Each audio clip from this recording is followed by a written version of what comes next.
Do you understand the importance of cultivating empowered women leaders and the unique strengths women bring to the workplace? Our guest, Heather Backstrom of Backstrom Leadership Strategies, will share the 3 pillars of collaborative confidence that help women navigate corporate leadership positions and become distinctive leaders. She'll give you specific ways you can minimize micro diminishing behaviors and boost behaviors that project confidence. And she'll discuss how to harness the power of authentic self-promotion so you boost your voice, strengths, and contributions at work. Welcome, welcome, welcome to Shedding the Corporate Bitch, the podcast that transforms female corporate executives into powerhouse leaders by showing them how to shed the challenges and overwhelm, along with any fear, insecurity, self-doubt, and negativity holding them back. I'm your host, Bernadette Bowes of Ball of Fire Coaching, bringing you powerhouse discussions each week to share tips, advice, and sometimes tough love so you create the riches in your work and life you deserve. Let's do this.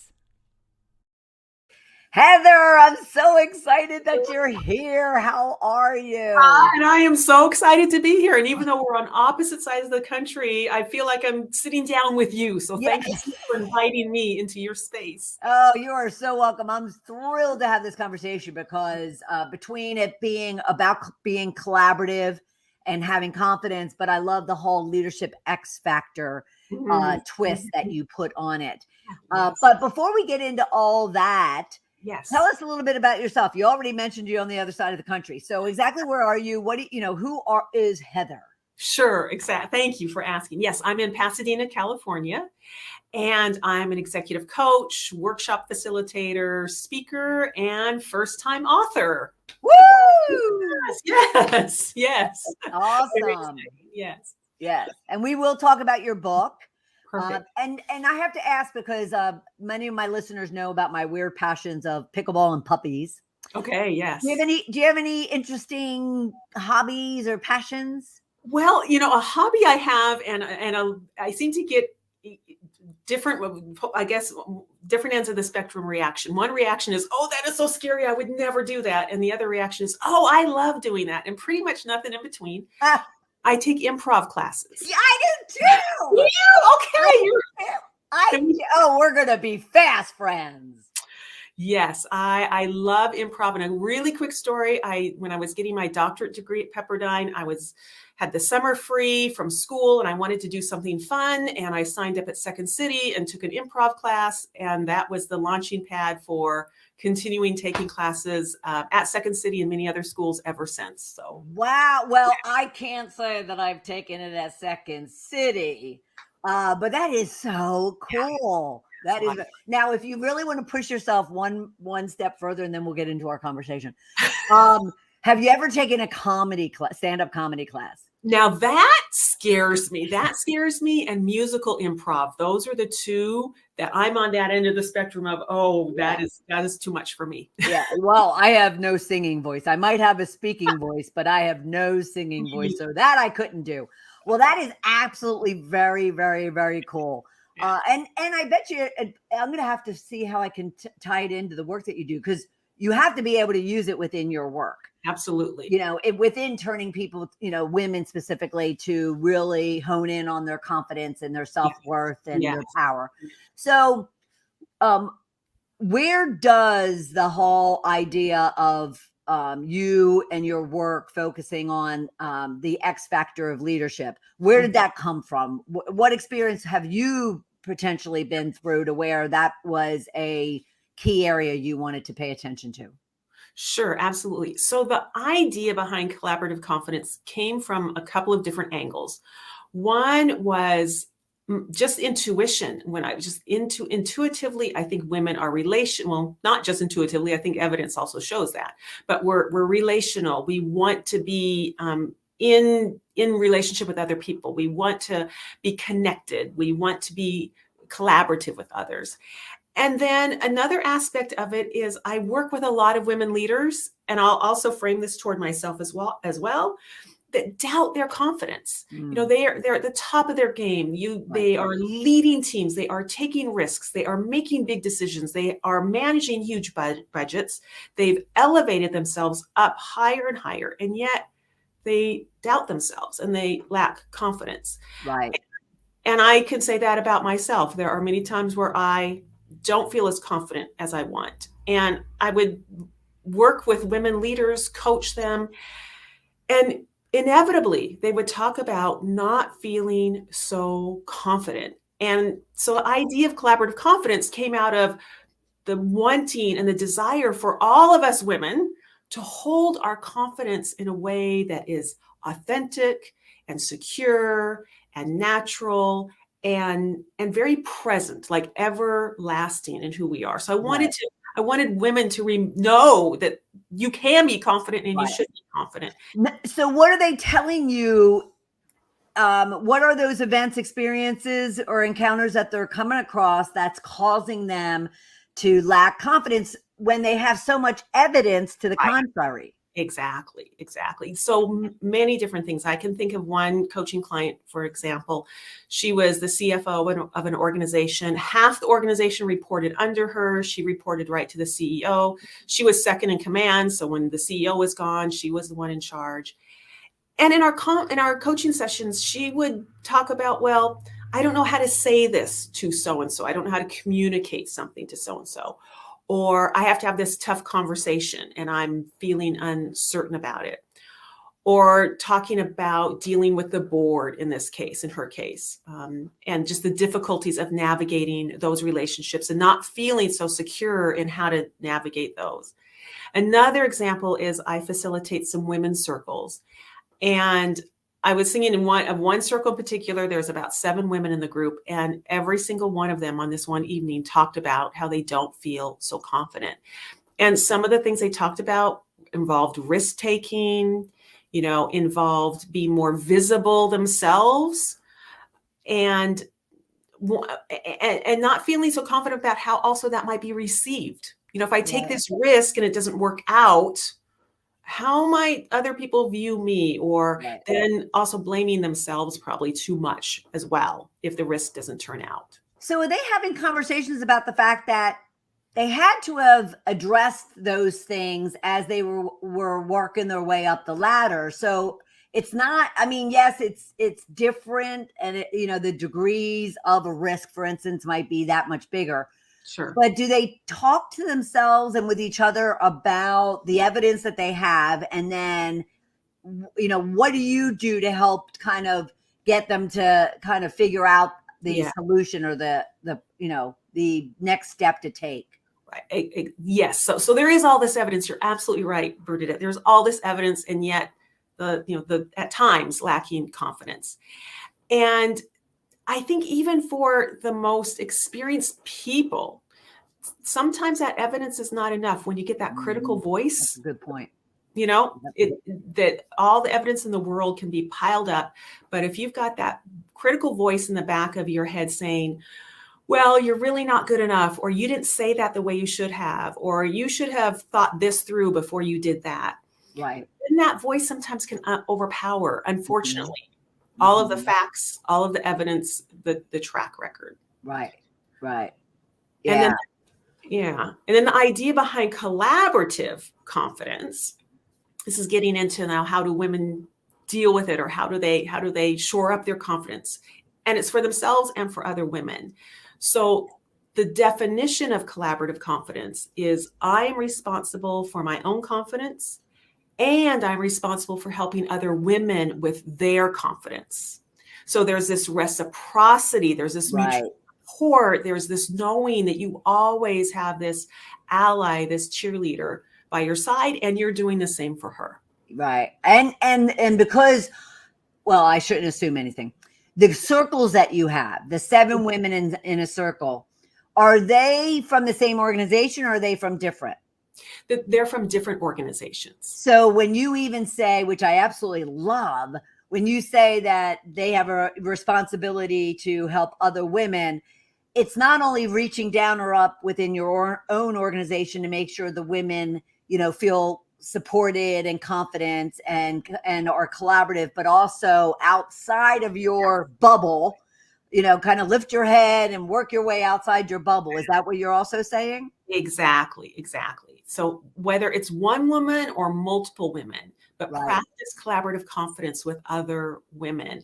And I'll give you a quick example that was pretty inspirational in terms of the book about the meaning of collaborative confidence. It comes out of the Obama White House. And in his first term, the women, his cabinet members were mostly men.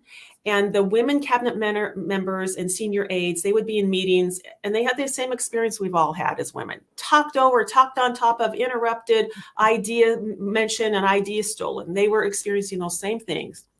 So these women were so brilliant. They got together behind the scenes and they came up with something that they called amplification.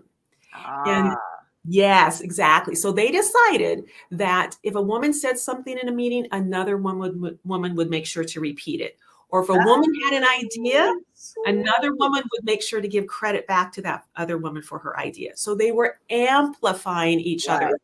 So, and that was successful because they were in those same meetings. They were at the same table and, Sure. As each other.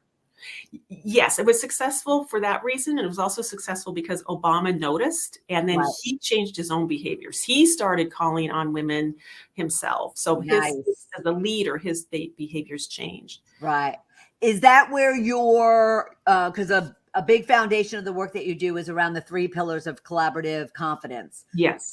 So is that where, because one of those 3 is to amplify. Yes. So is that where it came from? And then walk us through so we can take advantage of it as well. Sure. So yes, there are 3 pillars to collaborative confidence, and the second pillar, amplify. It absolutely, the inspiration was the Obama story. I give them credit and thank them for that inspiration. The first pillar is activate, then amplify, and then accelerate. And the activate pillar of collaborative confidence is that introspective. It's starting with the self because it focuses in on self-awareness, your core values, your strengths, and that pesky inner critic that we talked about, and quieting the critic and waking up the champion. Right. So the activate pillar is about activating yourself. Right? Then the amplify pillar is the outward facing pillar. It's the amplifying other women. It's speaking up on behalf of other women. It's about executive presence.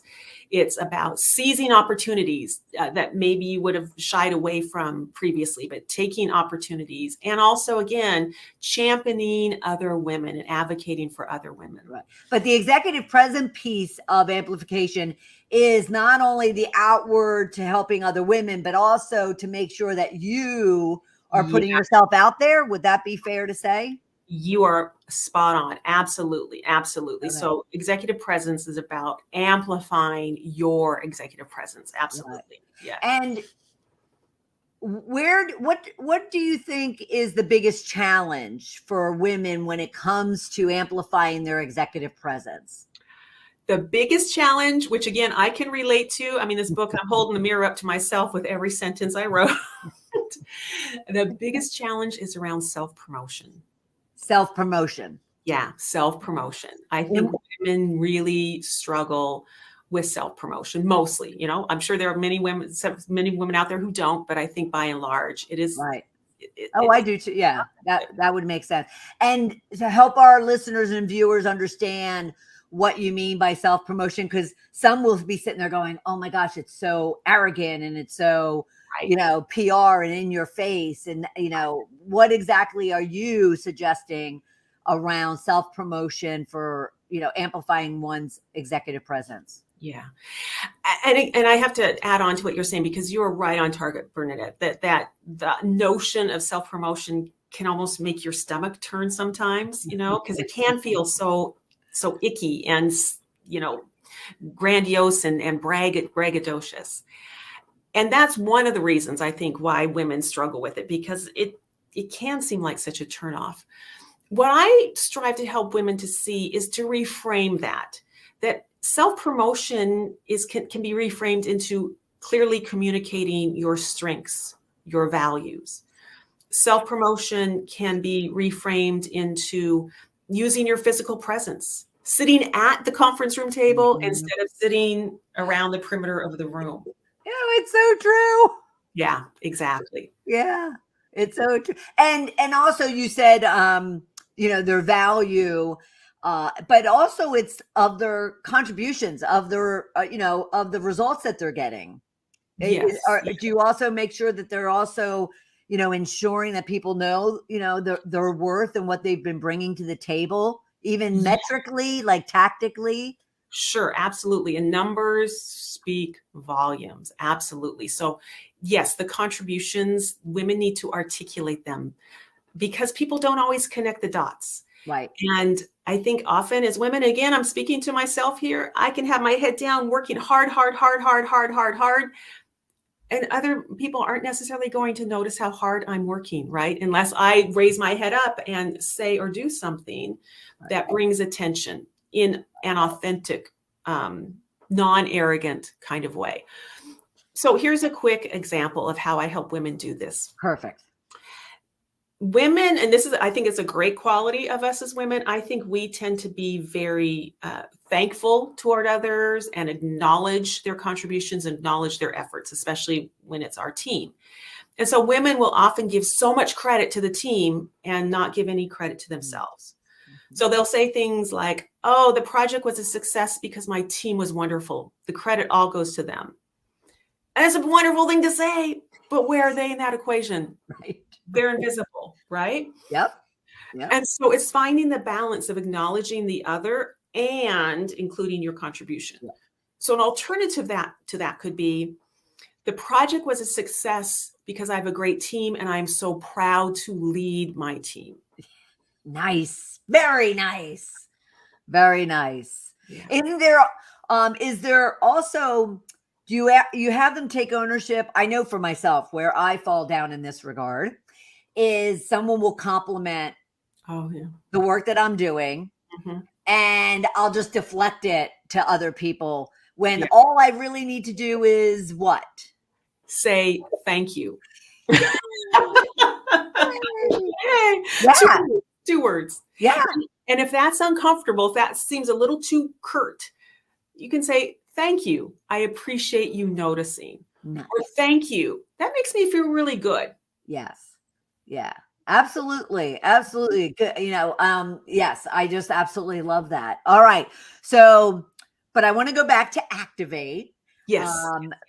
Because I think our listeners would love to understand from you how they can tap into kind of who they are to really activate that self-awareness. Sure.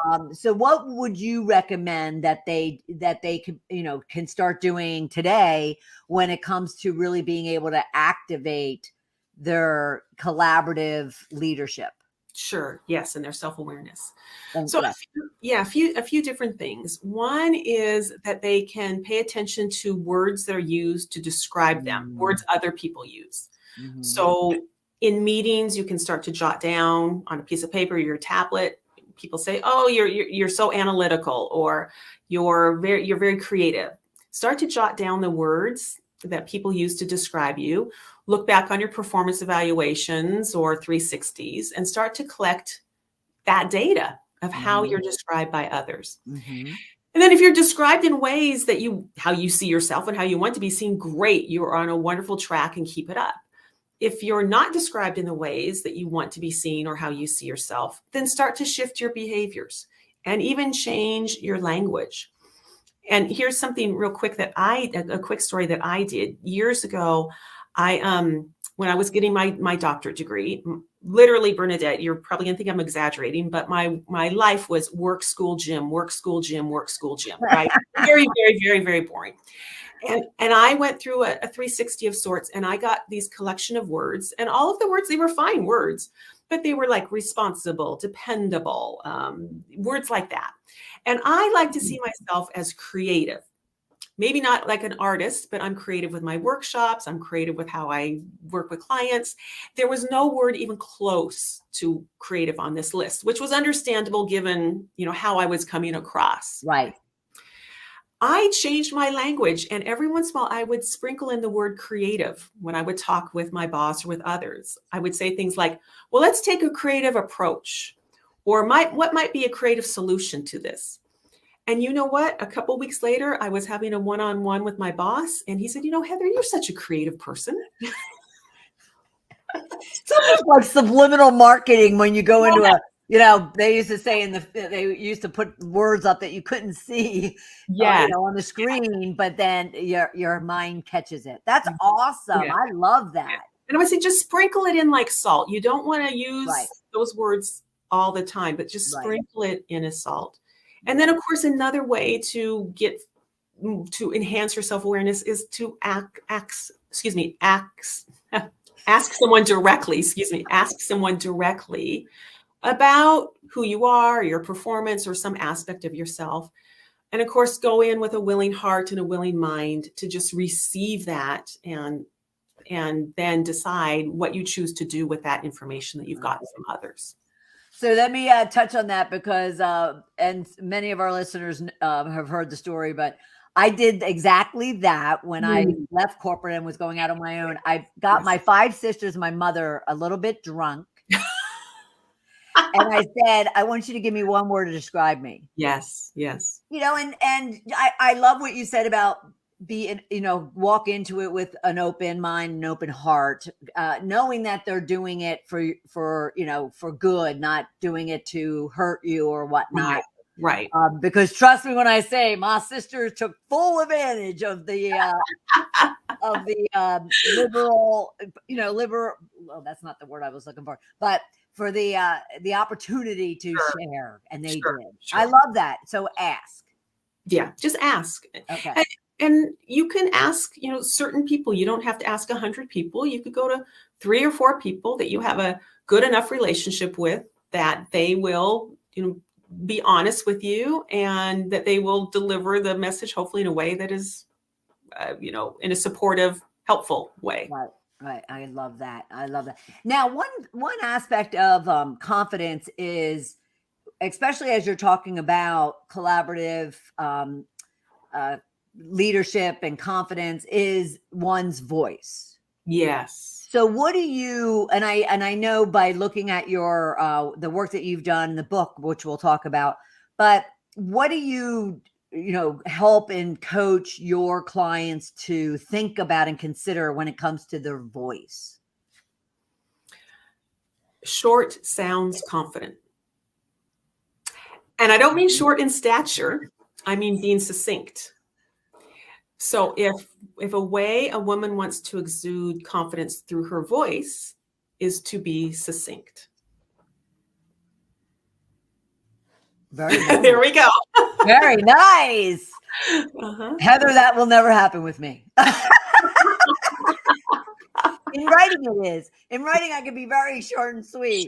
And I'm still working on, being succinct in my verbs or in my verbiage. So, and is that the key when it comes to the voice? That is just one. No, I certainly wouldn't say that's the key.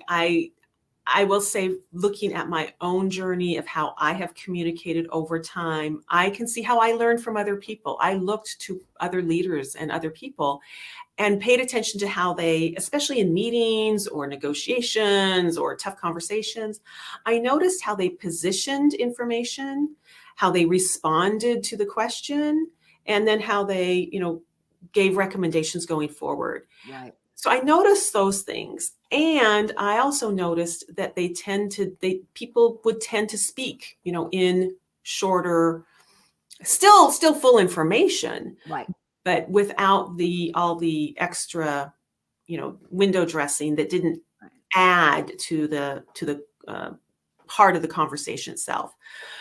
But some other things, I will tell women. Before you move on from there, how would you help them with that? Because I'm visualizing in writing, it's easy. It is easy. Verbally, it's, it can be challenging. So how would you go about helping someone who might be sitting there going, oh God, like me, I'm like, yeah, that, Sure. how, like, what is that about? Sure.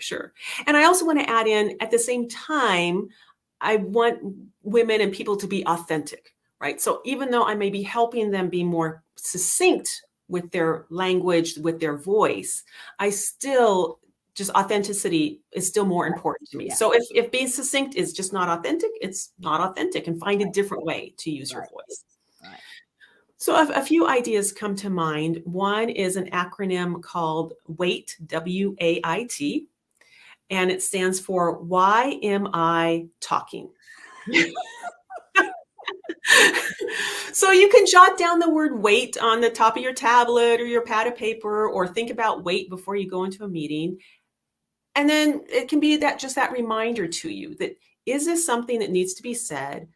And does it need to be said right now? And is this something that I need to say? Has it already been said in the room 5 times? And do I need to be the 6th one? So why am I talking? That's awesome. That needs to be a book, Heather. Seriously. And I'm sitting here thinking, I could write that book, but then I'm not going to steal your idea. You need to write that book. Listen, that needs to be a follow-up to your new and your first book, which I want to get to. But at the same time, that is awesome. That is so powerful right there. Wait. Yes. And I being authentic, I do want to say I learned it somewhere along the road. So I will say that Heather did not invent that, but it is a tool that I have used with clients before. Oh, good. I'm glad you mentioned that. Okay. So I love these tips because they're so useful, like right now. And that's what I love to bring to our listeners and viewers. So we've talked about self-awareness. We've talked about using their voice, kind of even when and how to do it. Wait.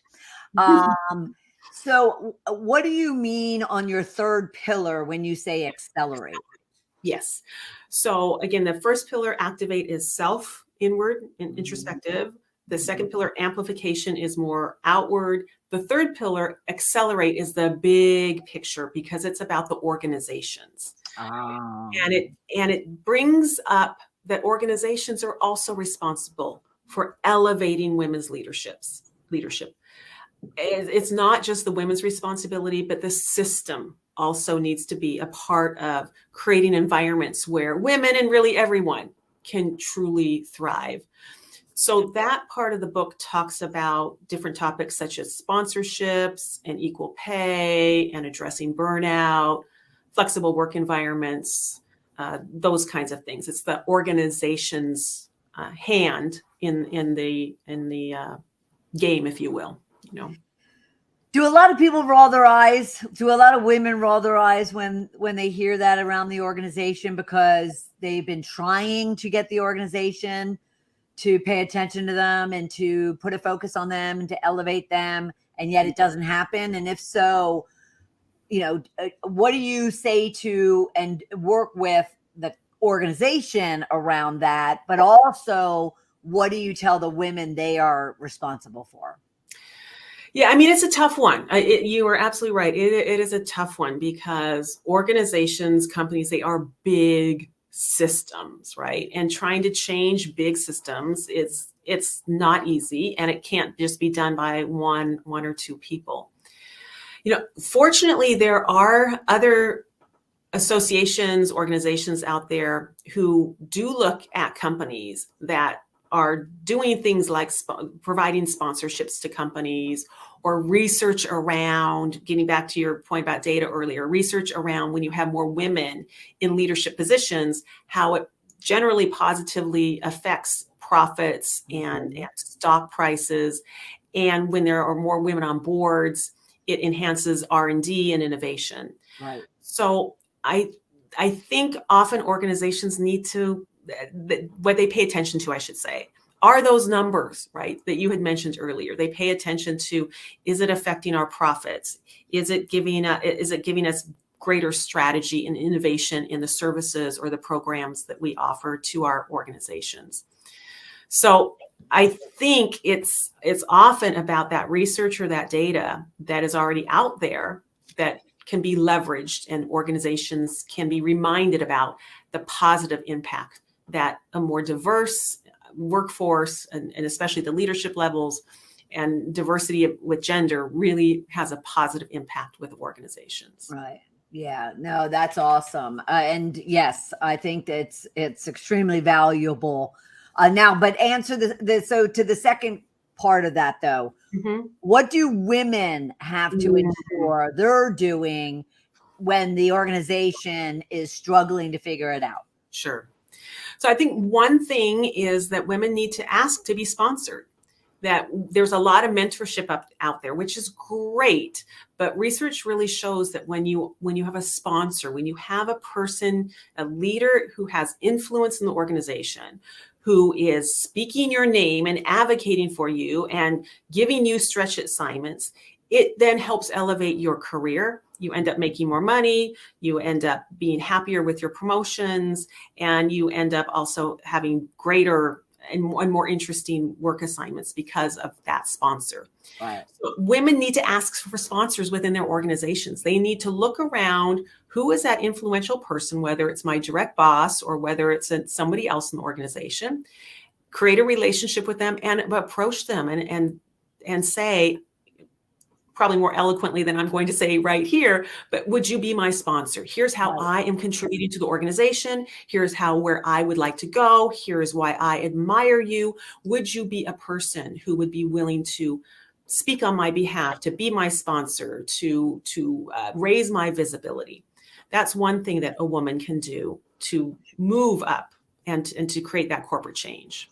And to set expectations, how long would you say typically it takes to build a relationship with someone where then it's appropriate to then ask, for them to be their sponsor? That is such an interesting question. How long? That is so interesting. And I'm probably going to sound like a lawyer here. It depends. Actually, you sound like a consultant. Okay, here we go. Yes, I sound like a consultant. I don't think it's something that you can expect to happen in the first week or two or first few months. I do think relationship building is something that happens over time and you cultivate it. So several months, but it's not years. The first time is what I wanted to make sure. It's not the first interaction you have with someone. No. And you're like, hey, will you sponsor me? Oh yeah, no, exactly. Yeah. You're absolutely right. Exactly. It's after you've built that relationship. And again, it's somebody that you've seen in action enough that you admire, that you go to that person, you say, this is why I'm talking to you versus the other, 100 people that I could have spoken to. Right. You have those qualities that I admire, that I am emulating, that I want to continue to emulate, and how can we might, enter a sponsorship relationship. That's awesome. And what do you really want your reader of your first book, Thank you, Collaborative Confidence, what do you want them to walk away with? I want them to walk away knowing that they can today, right now, they can put collaborative confidence to work. At their next meeting, they can pay attention to the other women in the room and they can repeat what another woman said. That's a simple way, immediate way to practice collaborative confidence. Right. So they can choose to sit at the conference room table instead of around the perimeter of the room. Yeah. They can choose to say something more succinctly. So what I want them to know is collaborative confidence can be practiced today. They don't have to wait. Yeah, that's all. Oh my God, that's so awesome. I do want to touch on one thing because it kept coming up for me. Yes. Is, women can get very, very competitive and very, very insecure about their own self to then they're like, why am I going to help someone else, get promoted? And why am I going to praise them and give them the credit? Yes. What do you say to those women? So what I say to that notion is I want to be part of changing that narrative. I want to be part of changing the narrative from competition to abundance. That the more I succeed, the more you succeed. The more I help others, the more I am helped by others. there's something called the shine theory, which came from a couple of podcasters. And shine theory means that if I'm remembering correctly, when I succeed, you succeed. And it's like the shine theory. It's like we do this together versus apart and competitive with each other. I would like to put to bed and put to rest that I think it's a stereotype to a certain degree about women competing with each other. What I want to awaken up within women and society is that women come from a place of abundance and generosity. Woo, woo! Love it, love it, love it. Oh, Heather, this has been so good. I can't believe it. Oh, thank you. We could talk forever, and we'll probably do this again because, because there's just so much we can unpack in regards to your 3 pillars of collaborative confidence. Activate, amplify, and accelerate, ladies. That's right. Amplify and accelerate. You can make it a mantra. Activate, amplify, accelerate. That's right. I love it. Yeah. Anyway, this has been fabulous. Thank you so much for your time. And for everyone, especially those listening, please go and check out her book. It's right on Amazon, Collaborative Confidence. And you can also go to tiny.cc/collaborative confidence. Also check her out as a whole in regards to how she can help you and your organization at heatherbackstrom.com. Heather, thank you so much. And I'll look forward to meeting up with you again. I look forward to it as well. Thank you so much, Bernadette. Thanks. Wow. Talk about collaborative confidence. Heather was oozing it as she shared her tips and strategies for becoming a distinctive leader. What were your takeaways? I'd love to hear from them. So you feel free to drop them in the comment section. But here are mine. And, in case you missed anything, maybe what I picked up, you can now take away and leverage for yourself. So she did talk about her 3 pillars of collaborative confidence: activate, amplify, and accelerate. And she broke down each one of them with some really powerful tips for what you could do right now to take a seat at that table with confidence. Elevate your voice and, authentically self-promote yourself with confidence. Then she went on to say, okay, now it's time to amplify. Activate is internal. Amplify is now helping others to really gain that confidence through collaboration as well. And then lastly, accelerate. Open it up, to the whole organization. And what can the organization do for you? This was all grounded in her tips and strategies around self-awareness, that you have to become self-aware of the words you use, the behaviors, your actions, how other people perceive you. And once you can start doing that, and you are doing it as you go from activate even into amplify, you find yourself elevating that collaborative confidence. And lastly, I love the idea of a big tip that she gave was when there's multiple women at the same table. And oftentimes women will complain that other, especially men, are talking over them. They're taking their, credit for their comments and suggestions. And yet, if you can kind of partner with other women and be collaborative around how all of you want to be supported, you can, in that same meeting, amplify, repeat, and confirm what the other woman was promoting or suggesting or raising up as an issue. And you can kind of amplify it by repeating it and confirming it. And that way, there's a lesser chance of anyone else coming in, swooping the idea or taking credit for it or speaking over it. Love that. I wish I had that when I was in corporate. But what did you take away? And what did you think of that conversation? I'd love to hear from you. And I am so appreciative that you were part of the conversation as well. And I'll look forward to having you join us for the next conversation of shedding the corporate bitch. Take care, everyone. Have a great week.